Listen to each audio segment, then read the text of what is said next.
Welcome back to the channel, my freedom-loving 2A supporting patriots, for another Sunday Thoughts episode. So recently, Smith & Wesson and Remington both announced that they're going to be leaving their home states and heading to friendlier 2A states. So I believe Smith & Wesson is leaving Massachusetts and they're heading down to Tennessee, and Remington is going to be leaving New York and they're heading down to Georgia. So it's going to take them a few years to get new plants and everything built, new facilities. But I highly applaud both those companies for leaving two, I'm sure we can all agree, extremely anti-gun states in search of friendlier 2A states, basically. So it made me think of Magpul and a video I had been wanting to make for a while and kind of forgot about. But why I love Magpul so much. So I was born and raised in Denver, Colorado. Magpul was originally based in Colorado, Boulder, Colorado. And so back in 2013, the legislators in Colorado thought they should announce a magazine capacity ban, banning all magazines over 15 rounds. Magpul said, hey, you know, this is basically what we do. If you guys pass this legislation, we're going to go ahead and pack up and leave.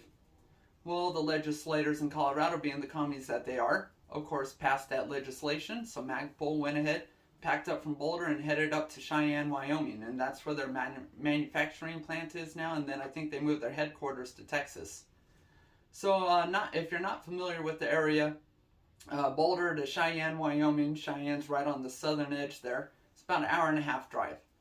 So it's a good amount of distance they moved, but not far enough, you know, where employees couldn't stay with the company if they chose to do so. Personally, I've been driving an hour-and-a-half one way for work pretty much every single day, 6 days a week anymore, and that's why the videos have been a little more sporadic. You add that into a full day of work, it takes up a lot of time.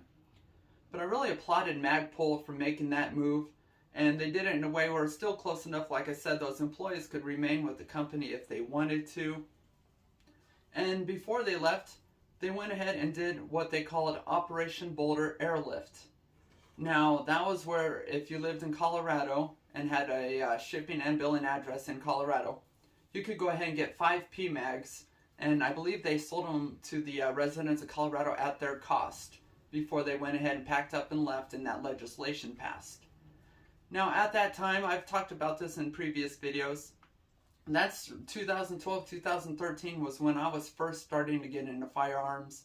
I think I only had 2 firearms at the time. But I had never even shot an AR-15 or owned one, let alone held one.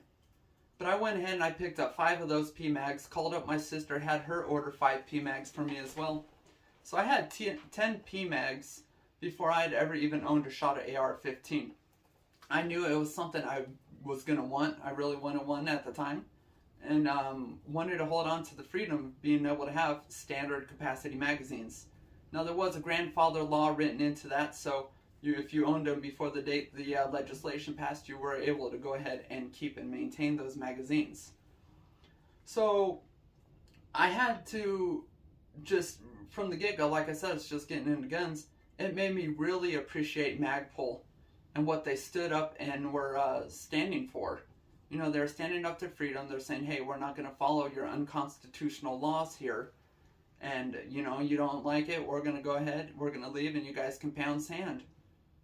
So to this day, I still have all 10 of those PMags. They all run and have been flawless. I've never had a single issue with them.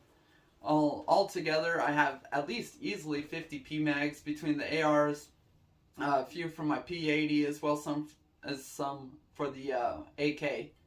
Never once have I had a single issue out of any of those. I run their MS4 straps on my ARs, and I also like to run their backup irons. So I'm a huge supporter of Magpul. I'm a huge supporter of any company that stands up and takes a stand like that and says, we're not going to be bullied, and we're going to move somewhere where we can, you know, exercise our constitutional rights. So that's kind of my video for the day. I just wanted to share my story with you guys of Magpul and why I love them and enjoy their products so much. And, you know, you can't help but love a company that's willing to go ahead and put their money where their mouth is, such as Magpul. So let me know what you guys think about that. Think about Remington and Smith & Wesson moving as well and standing up for them. And that's all I got for this one. You guys, I appreciate you as always. God bless. Alright, I'm going to do a good clean take here. Say hi to the farm cat. She's out here enjoying it.